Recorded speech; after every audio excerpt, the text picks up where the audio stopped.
Good evening and welcome back to Netflix Football. And it's been like, I know you guys have missed me. Of course, one day without a video and all of you screaming. Come on, that's not the case and that shouldn't be the case.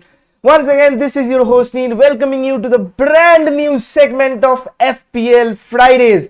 We'll do this every week before the deadline to boost your chances to top your game weeks and your local groups, especially within the mind, the transfers, the budget allocation, the differentials, your special chips in relevance to triple captain bench boost, and you know where to get your daily share of news. This is in Netflix Football with our special guest, a person who's there from the very crux of this show, the very epitome of this channel, the very beginning of this channel. Let's welcome on screen right now Ayanda in 3, 2 and 1.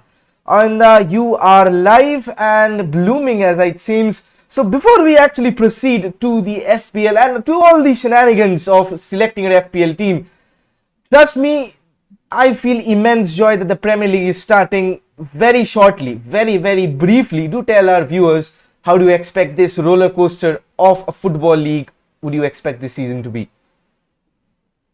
Well, firstly, hello Neil, and it's good to be back. And to all the viewers, as my T-shirt says, as Joey says, how you doing? I hope you're doing. And yes, the biggest league on this earth in footballing terms, starts tonight with Brentford versus Arsenal. And it's always a bit of a romanticism when the Premier League starts. That anticipation before that first game, whichever team might be, is just something that we feel. All the footballing fans, all the PL fans, they do feel this. And talking about the season that lies ahead, I think it's going to be a crackerjack of a season, with Manchester City bringing in Jack Grealish and vying for Harry Kane. Mhm. Uh, Strengthening their attack with Romelu Lukaku. United bringing in Jadon Sancho and Rafael Varane, who is expected to be announced soon, or may have been announced. I've not been online for the past 4 or 5 hours. Mhm. And Liverpool getting Virgil van Dijk back. It's going to be a really tight finish, I believe. And yeah, let's just hope that the football kicks away and 38 weeks of pure drama awaits us. Absolutely, with Virgil van Dijk having signed a new 5-year deal to keep him at Anfield for 5 more seasons. And interestingly, that Tottenham is the first fixture of Manchester City in this campaign. Like poetic justice, as you may, Manchester United going up against Leeds, Arsenal, as Ananda said, going up against Brentford to kick off this Premier League season. Ah, tough task to actually name an FPL 11. But before we go into the team selection, I'll ask on this topic that we've seen a lot of players actually going heavy on their midfield rather than like bump up their forward line. Do you think that this will be a trend recurring with world football, that midfielders get you a lot of more points because they're scoring a lot more than what we've seen evolving from the strikers? Do you think? Yes, this has been a trend in recent years, because those midfielders who are on the attack, like the likes of Mohamed Salah, Bruno Fernandes, they get you those goals, and getting that goals means the extra point, and they do rank high on those bonus point systems. And in many teams, you'll see the midfielders are the general penalty takers, so that is a very big aspect in fantasy. Now, this season, Harry Kane should have been a major FPL pick, but since his future is not yet sure, so people are not, they're steering clear of Harry Kane just at the moment. But if he goes to City, I believe he's a must pick, because he'll get loads of goals if he goes there. But at the moment, I am seeing the teams that I have seen so far on the internet. I have on social media, I have seen that people are trying to go midfield heavy because of that bucket loads of points the midfield does deliver. All right. Any changes that you'd like to bring to the notice of our viewers that this FPL season has brought about? Well, not really, because the trend, like last season, is quite the same, because forwards are still very hard to choose from. Because with Kane at 12.5, that is very expensive, because you cannot have the likes of Salah, Bruno, and Kane in a single team. It's very difficult. Then you'll have to, drastically minimize the likes of your defense. Mhm. So that is not a good, strategy to go on with. So yeah, it's have 2 or 3 good defenders, bulk up your midfield, and spend wisely on your forwards. That's the gist of it at the moment. Absolutely. Tip of the day for that. Of course, you can join our very own Netflix Football Classic and head-to-head leagues. The links of the leagues are in the description. Do remember that the winner of both these leagues, will get yourselves a customized Premier League jersey, free of course from Netflix Football, as it is free of cost to join the league. So do join in. The links are in the description. I'm waiting for you guys. Alright, let's have the FPL team on the big screen, as you can see in 3, 2 and 1. Of course, this is my team. If you can see, I'll just like move one bit so as to help you see all the proceedings at the moment.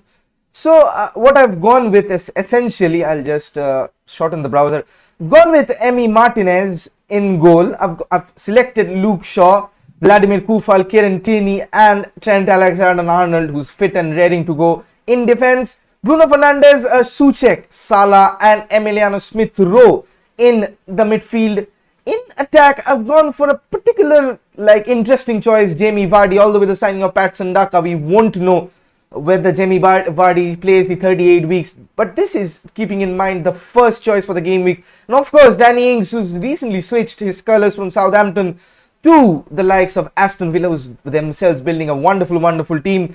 In the bench, there are not many good players. Douglas Luiz, as you've seen, is injured. Meboud, as you see, the new striker from Watford, is injured. Mankio I've taken as a cut price pick. So my bench is not quite strong. Let's start with the goalkeeping positions. On the Emi Martinez, if you can see the statistics, I'll bring it up on over here. All the viewers can see it as well. Like, it's immense. Don't you think that the last season he gave 15 clean sheets, like 186 points from a goalkeeper? Do you think that he is by default the de facto of the choice in for most FPL users, or do you think you'd have anyone else in mind? Well, Emi Martinez surely is a great pick this time around, because last season I think he got the highest. He was the highest ever scoring goalkeeper in the history of FPL, if I'm not wrong. Yes. So very valuable asset. He is 0.5 less than those premium goalkeepers in Mendy, Ederson and Alisson. So you can say 5 there if you 0.5 there if you are thinking of going for a premium goalkeeper. 15 clean sheet is very good, and the Villa defense is performed rather well from what we expected them to last season. And if they keep this up, then Emi Martinez could be your you could stick with Emi Martinez throughout the rest of the season. And if you are thinking to just lower down the budget of a goalkeeper, then I would say that Sanchez from Brighton and Hove Albion, he is a very good choice. I think he gave 10 clean sheets last season. Yes. He's the main goalkeeper there. He has a good save percentage as well. Now I'm just a bit skeptical about how the Brighton defense will cope up with Tariq Lamptey injured, and I think there are a few more injuries here and there. But at 4.5, Robert Sanchez is probably the best pick you can go with. So yeah, for me, it's either Martinez or Sanchez, depending on how you would like to spend your budget elsewhere. Alright, so I've gone with Emi Martinez, my personal choice, because Villa look to be competing in all fronts this season, because there might just be the surprise package, you won't know. The team they're building with Emiliano Buendia, Leon Bailey, like, he was a superstar at the Bundesliga, before that even at Genk, and right now coming into Aston Villa, he's so much linked with Bayern Leverkusen when he was at the German club with Manchester United and with all the heavyweights, finds himself at Bayern Leverkusen. And we'll talk about Leon Bailey a bit later, but I think Emi Martinez, especially with his performance in the Copa America, winning the trophy as well, like breaking the hearts of Brazil fans like me, and of course, definitely I think it is. At 5.5, he is a very good pick. Okay, not take much time in goalkeeping slots. Defense is a very interesting part. Now, Luke Shaw probably has been the most improved player. I know you'd go as far as claiming him to be the best left back in world football at the moment with his performance over the last season and a half. Yes, I would, because the way he performed last season at United and at the Euros, and he is proving to be a must pick in every team, because you see the percentage. I think that he's the most picked player in FPL this season with over 54% ownership. That is like, that is maniacal. Even Mohamed Salah and Bruno Fernandes do not have that much ownership. So and he will probably prove to be that player who will deliver more this time, with Manchester United's attack getting more variations than last time around, and he will be a bit more well. Let's say Rashford comes back, then I think he will be more effective. But still, he is a good defender. Even if Jadon Sancho starts on the left wing, like we've seen in the preseason matches how Luke Shaw has been spinning in crosses for fun. Likes of Edinson Cavani yet to come in. Harry Maguire from the set pieces as well. Harry Maguire has also been a very good chosen defender because of the fact of clean sheets and his aerial prowess being displayed in the Euros. Like especially at 5.5, don't you think? Like on the Luke Shaw is like 56.8% of players opting for him. Do you think that he is like, I'll just give you a comparison. Trent Alexander-Arnold is priced at 7.5. He's just picked by 33.8%. Like golfing class difference, don't you think? Yes, this actually stumped me because I did not expect Luke Shaw to be this popular. But saying that, Trent Alexander-Arnold, from my side, he's a must pick. With Virgil van Dijk coming back, that their central defense is more robust now. He can, do as he likes. He can bombard up front, give it, float in those crosses, drill in those crosses. Beg your pardon, Trent Alexander-Arnold. He will give you loads of points this season, and you can write that down. Definitely. With what I'm hearing that Jurgen Klopp might just switch to a back three, especially which helps the likes of Robertson and Trent as well. Trent now majority taking the corners and the set pieces. Of course, I think him and Luke Shaw, I think, are like by default you should go for them. Any other full-back choices other than, because I've gone for Kieran Tierney, I've not gone for a centre-back. That's typical me. No centre-backs, Vladimir Kufal and Kieran Tierney. Do spare your thoughts about this, especially being Kieran Tierney being fit and having a very good Euros. Do you think that anyone should go for a defender? Do you think so? Well, central defense, most points will depend on your clean sheets, whereas with the way modern day football is played, fullbacks will give you much more attacking returns. So investing in fullbacks is the way to go. But if you are thinking of any central defenders, then you have to go with that Manchester City player in Ruben Diaz. At CS, he is a bit pricey, but as the league progresses, that one Manchester City asset who is somewhat rotation free and will give you clean sheets is Ruben Diaz. So that is one centre back option that you can actually try and think about. Other than that, at 5.5, Cresswell is a very good option if you want to go with a fullback. And Ben White coming in for Arsenal is a good budget pick, and people are picking him because 4.5, right? And he will probably play all the matches for Arsenal, so that is quite a good pick at this point in time. Other than that, Shimikas is probably likely to play the first 2-3 matches in place of Andrew Robertson because he is injured and out for at least a month. So that is something you can also consider at just 4. A Liverpool defender is going to be very eye-catching. You never know what Jurgen Klopp might just put in James Milner over there. Yeah, that is a risk that you have to take, because taking a 4 million defender, you generally use that to just make up your bench. Right. It does indeed play. It's just a win-win for you, right? So these are out of the top of my head, these are the players that I think should at least be the ones to watch out for in the first few games. Absolutely. Vladimir Kufal as well, 9 assists and very impressive camp. 5.5, I think, cheaper than Cresswell. Cresswell is 5.5, Vladimir Kufal is at 5.0. So I think that saves quite a budget where you can invest a lot on the midfield, which we are going straight to in the next term. Of course, you can see a very heavy packed midfield. Of course, I love packing in my midfielders. Uh, Genuinely, because they are the ones that will get you the fair share of points, and they are the ones that will help you top leaderboards. Because Bruno Fernandes, Thomas Suchek, Mohamed Salah, Emil Smith Rowe. I'll explain why I select Emil Smith Rowe, and I'll explain also why you should select Emil Smith Rowe. Rather than that, can it get any better than this? Salah, Bruno, and Suchek in the same team?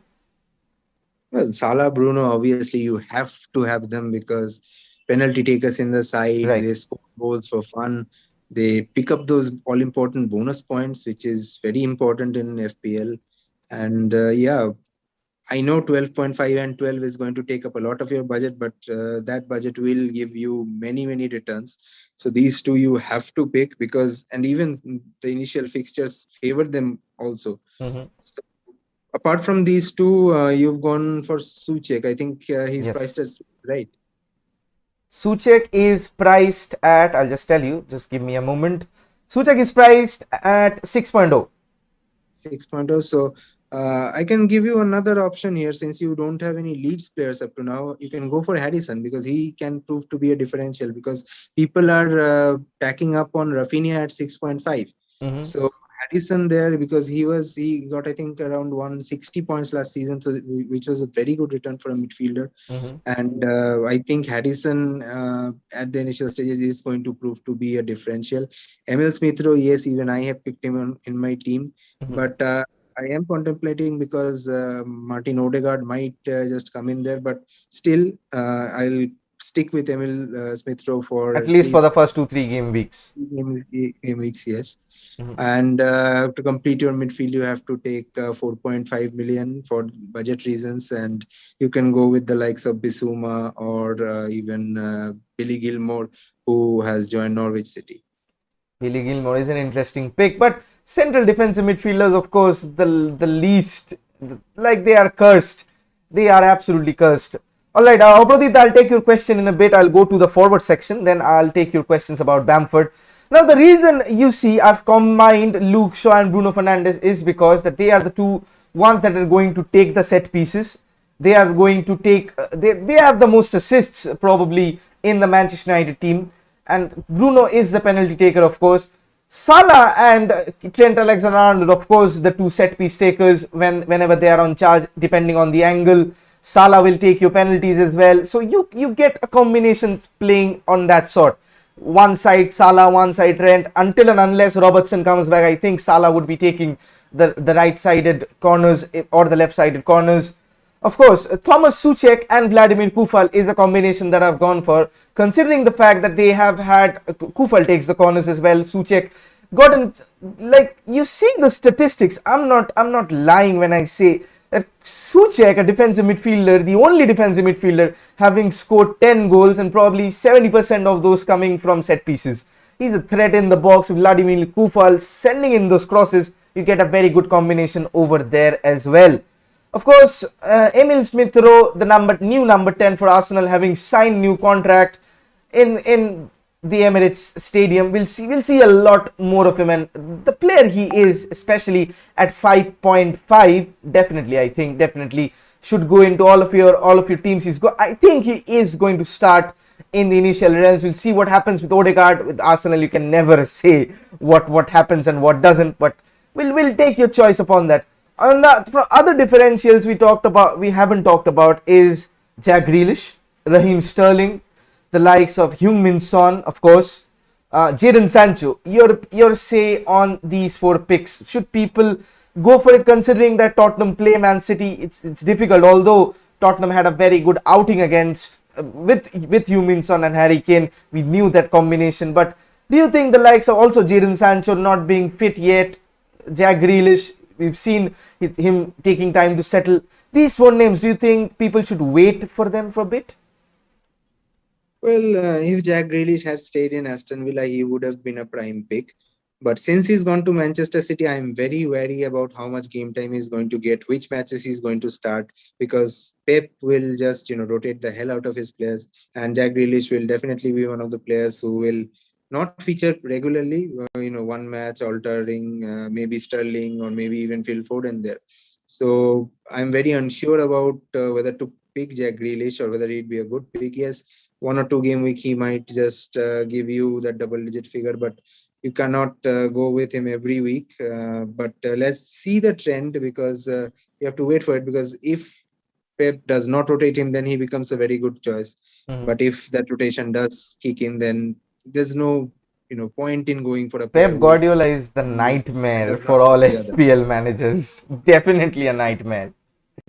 And Human Min Son, I was actually going to talk about him when you would have gotten to the forward section, because we don't know if Harry Kane will start this game. So in the preseason, we have seen Human Min Son in the striker position, supported by Dele Alli as a cam. Mhm. Uh, so Heung Min Son, midfielder playing as a forward, is a mouth-watering pick every time.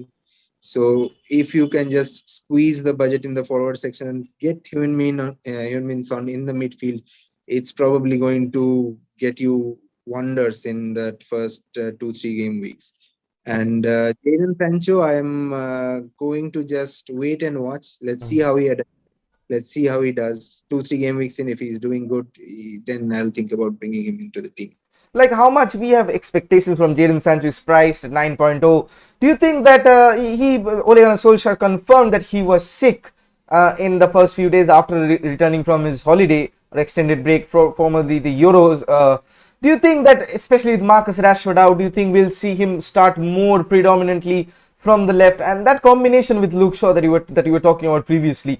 Do you think that with Bruno, with him, with Cavani coming back, he'll get goals and assists, or do you think Bruno's numbers would take a sacrifice with the likes of Marcus and with the likes of Jadon coming in hot form as the season progresses? Your thoughts?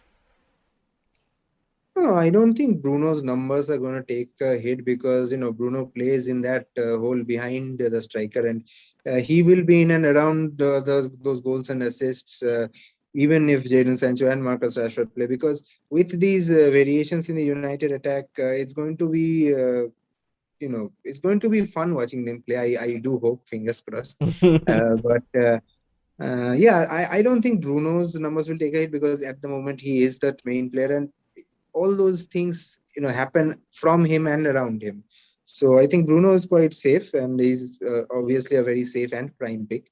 And whatever Ole says, I think he is going to start Jadon Sancho tomorrow, and on the right. And knowing Ole, he'll start Pogba on the left wing. I think that's how. And McFred again? Come on. Yeah, yeah. Or does Donny get a start? Ole Gunnar Solskjaer, I don't know what a friendship he has with McTominay, Fred. But I think Matic Van de Beek combination in that defensive midfield is going to be fun Very to watch. difficult considering how much Leeds like to run. But last season, towards the end of last season, I did notice a slight change in the formation of Leeds, as they were going for a bit more low blocks, because I think Marcelo Bielsa realized that Mhm. attack, attack, attack is not the only way to go in the Premier League, Mhm. and he was relying on a bit of counter-attacking football towards the end of last season. But new season again, let's see what happens. But if Leeds play their natural football, then it's the perfect opposition for Manchester United. And central defense, I don't know. It's very hard to say, but I think probably Matic and Van de Beek will start, because they have had a bigger preseason than the others. Fred and McTominay, right? I think, but we'll have to Yeah, take a because range. you don't know what Ole is going to do. So even if it's Fred and McTominay, I will be disappointed, but not surprised. We'll take a rain check on that. We'll just have to wait and see. One more, since you're talking about Leeds, one more pick that we have not seen many of us picking is Stuart Dallas. He was a defender being played in midfield. That's why he was giving all those points. And now he's been converted into a midfielder. Do you think that it's a smart choice not having him on your roster?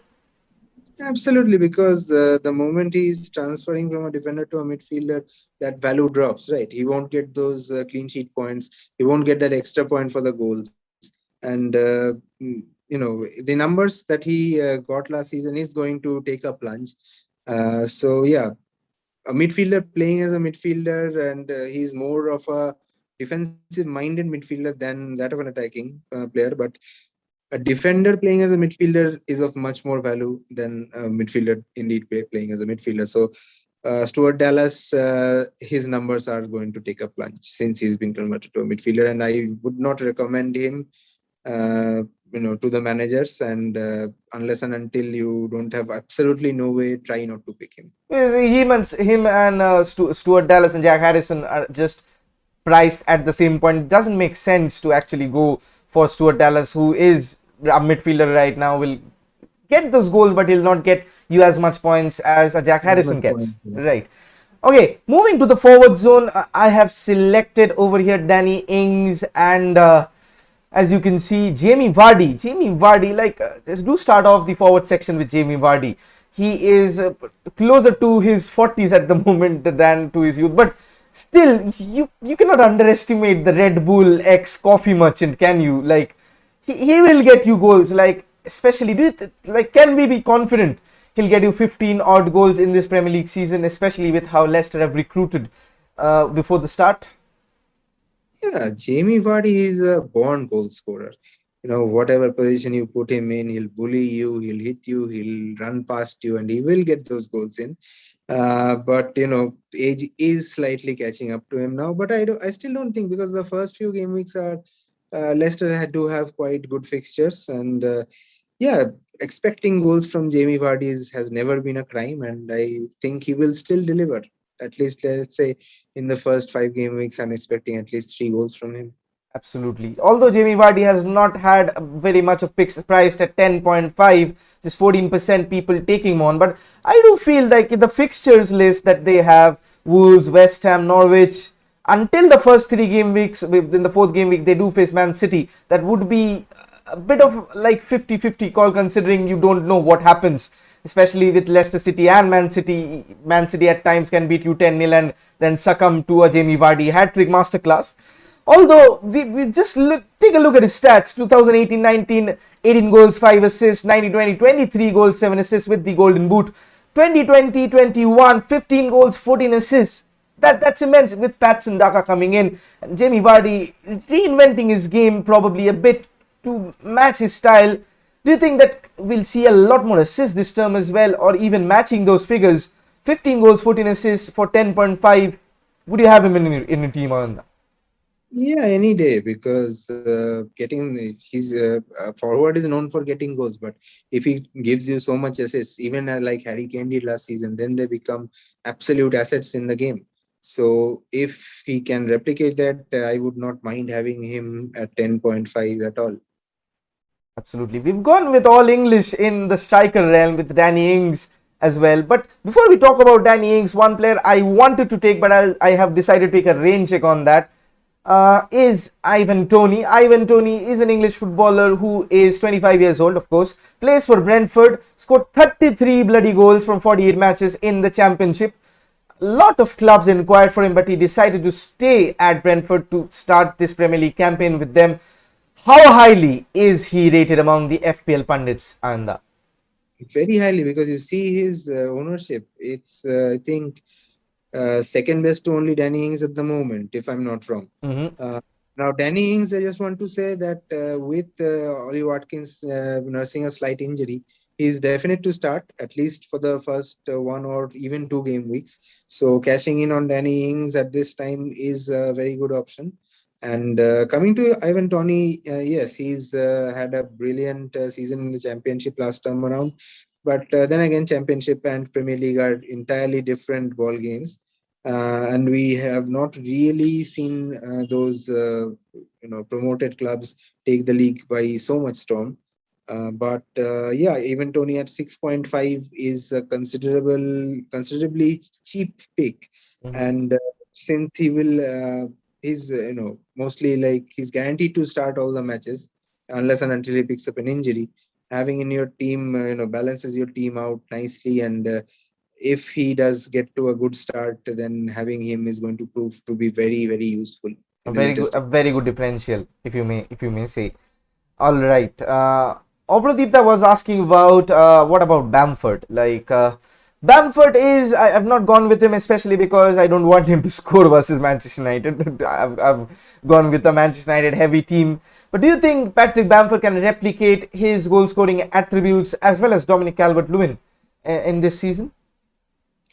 Patrick Bamford, I still think he is a good pick. Although at 8 million, I think you'll have to either drop Ings and you have to actually pick between DCL, Danny Ings, and Patrick Bamford. You have to go with your gut feeling on that one because all of them are priced at the same range and all of them are very good strikers. Mhm. Coming down a bit at 7.5, there's Antonio, who's had a good preseason.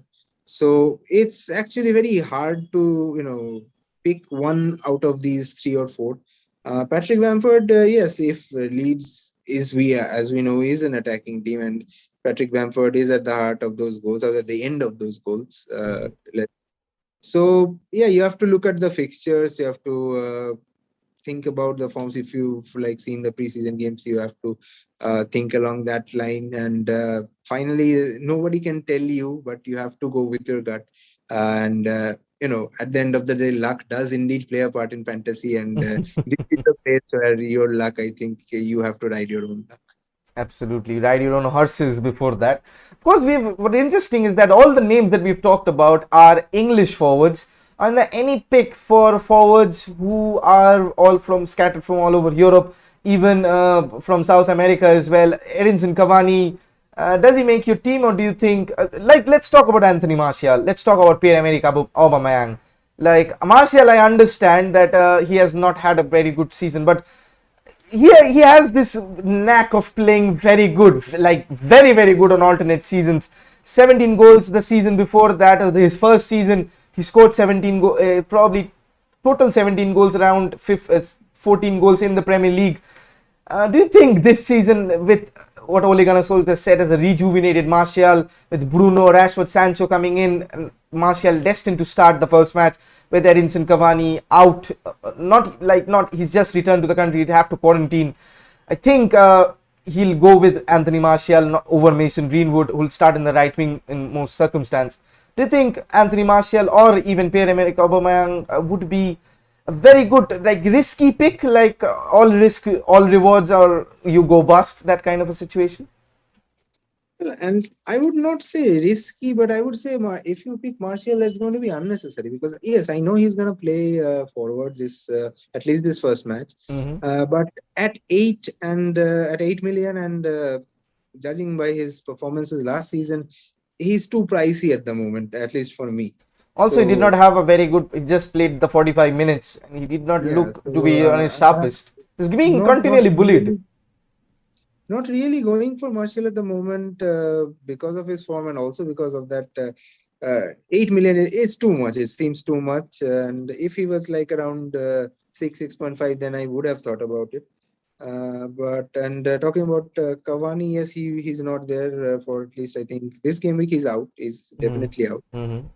Emre Aubameyang, he was changed to a midfielder last season. This time around, he's again been changed to a forward. Mm-hmm. Uh, with Arteta playing him on that wide left flank, his game has dropped. His game has dropped completely while going on the left flank. He's a proper center forward. Why does Arteta play him on that left? I have no clue. Mm-hmm. If he plays A centrally, lot of then what Arteta does, we have no clue.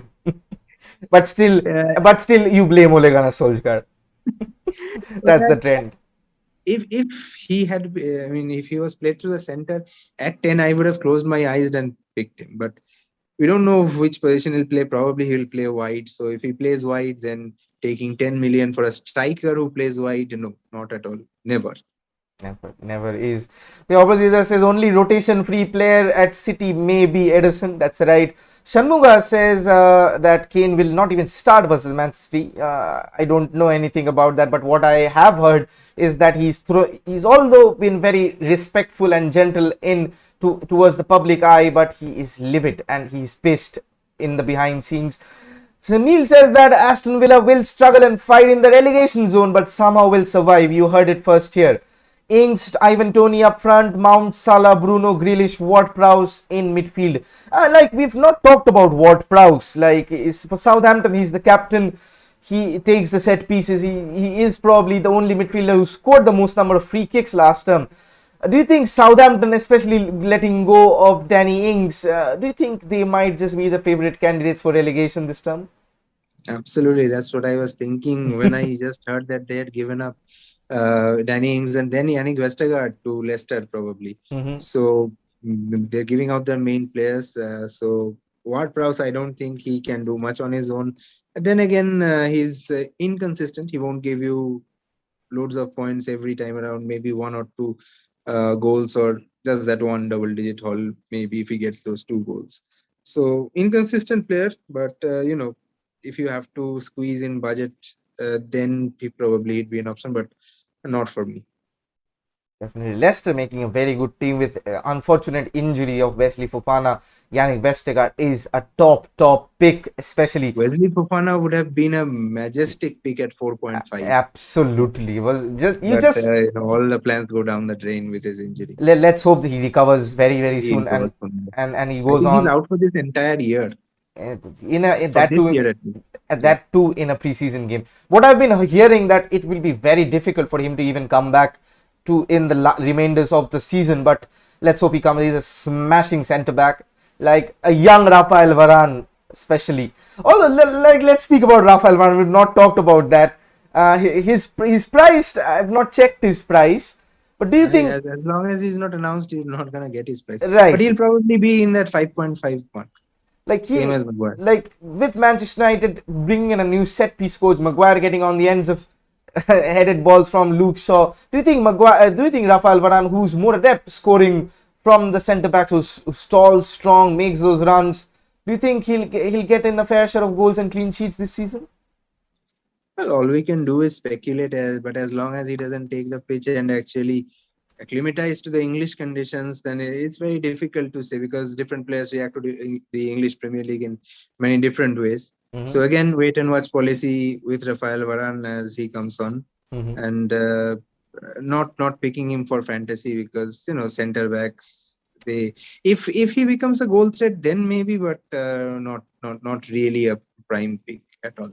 Definitely. Neil says, I did count a lot on Tarek Lamptey, but he's out for a month as well, just 4.5. Smashing player. Bayern Munich is keeping tabs on him, but we'll have to wait and see on that. Tarek Lamptey is injured in the last season, was out for the season, and let's hope he comes back very well. Incredibly as well, James Justin, who should have been a good pick for Leicester. Like, FPL aside, Leicester have a very deadly team. Tielemans as well, who we have not talked about, but I think people will pass on a few game weeks before seeing whether Tielemans is becoming a goal threat or he's staying back with Wilfred Ndidi and allowing likes of Patson Daka and Vardy to go up front and do the damage. We'll have to take an in-check on that as well. Okay, talking I about... probably think that with the likes of Madison, Harvey Barnes. I've not talked about Harvey Barnes at I think 6 or 7. I think Mhm. he could be a very good differential pick in your midfield because if you want to save some budget in there, 7 Harvey Barnes is going to be very good because he was very good last season until he picked up his injury, and this time around I think he'll still be as good as he was last season. And talking about the earlier point, Madison, Harvey Barnes, Jose Perez, Jamie Vardy, I Mhm. think Thiel will be more of a defensive minded than attacking threat. True fact.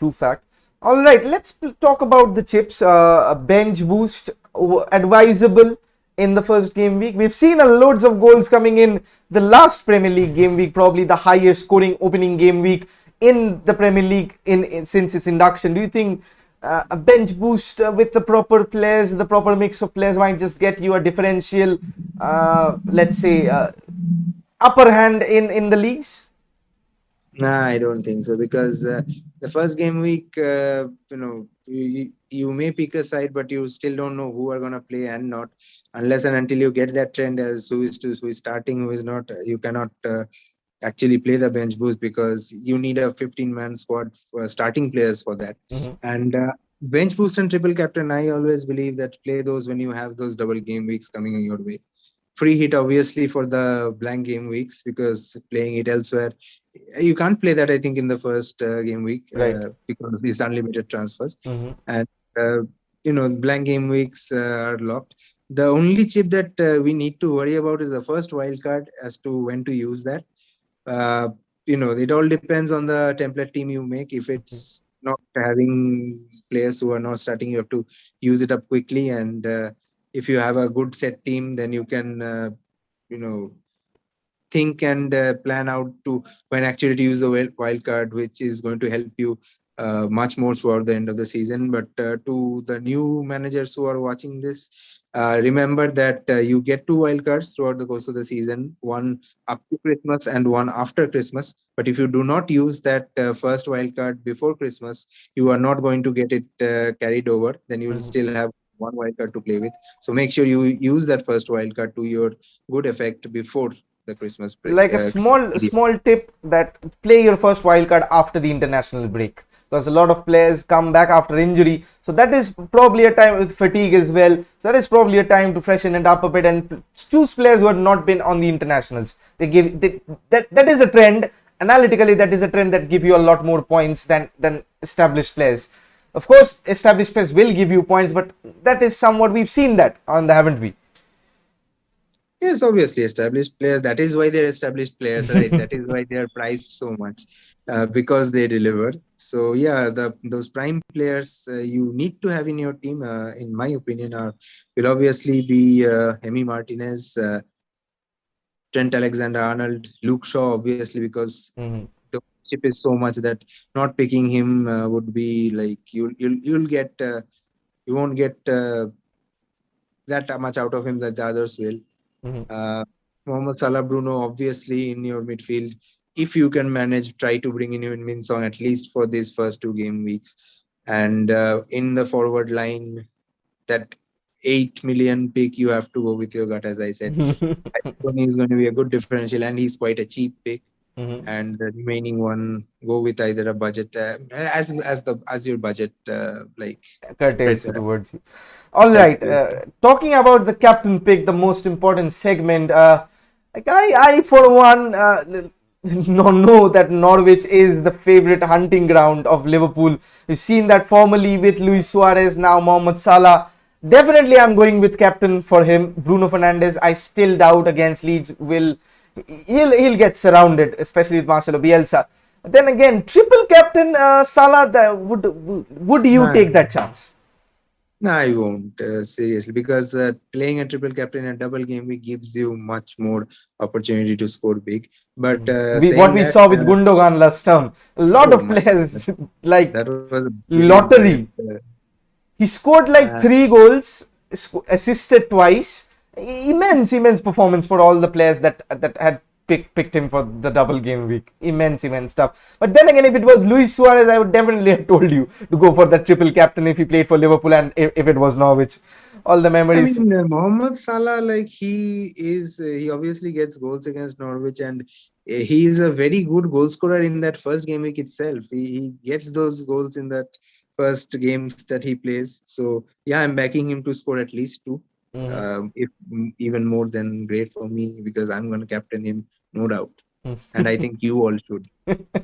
Absolutely. So, tip to all the watchers over here, do captain Mohamed Salah against Norwich. It is absolutely a no-brainer.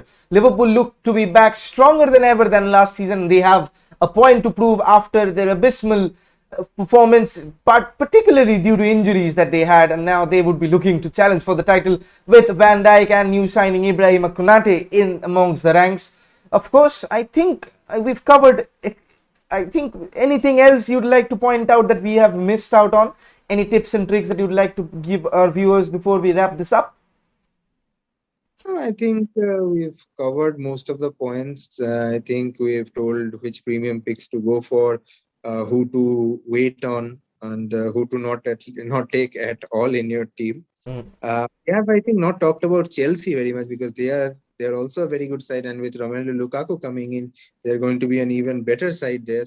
Uh, Defense, I think Reece James could be a good pick because he was not.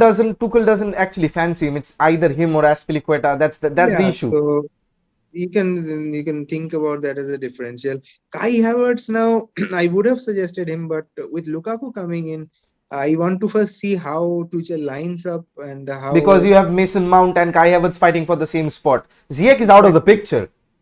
Absolutely, but don't go with David. Is not sorry, David. I'm going to Australia. Don't go with Timo Werner, uh, because he's not in great shape while he plays for Chelsea. And But I do have this feeling that with Lukaku, he has an outside chance because of becoming the top scorer. Like, people will call me crazy, but you remember how Yusuf Poulsen actually paired with him, and he's the runner. He's not the number 9. And when Lukaku is there to hold up the balls, and Kai Havertz, as we've seen him play the false 9 very well through the Euros, like, this goals all over, especially with Timo Werner getting in those spaces. And it's like that he does not know how to finish. He's a very good finisher. but no, actually, because both Timo Werner and Romelu Lukaku will be forward. And Romelu Lukaku, I think, will be priced around 11.5 once he comes into the game. But so if you're thinking if you're gonna take either Werner or Lukaku, I think Lukaku is obviously a better pick because he's the ones who will get the goals, right? Not Timo Werner. So yeah, that is also another pick that you have to wait on a bit. And other than that, I think we have covered most of the we thing. have covered most of the topics. Yes. And if there are any more, we'll continue with this podcast in the coming weeks as well.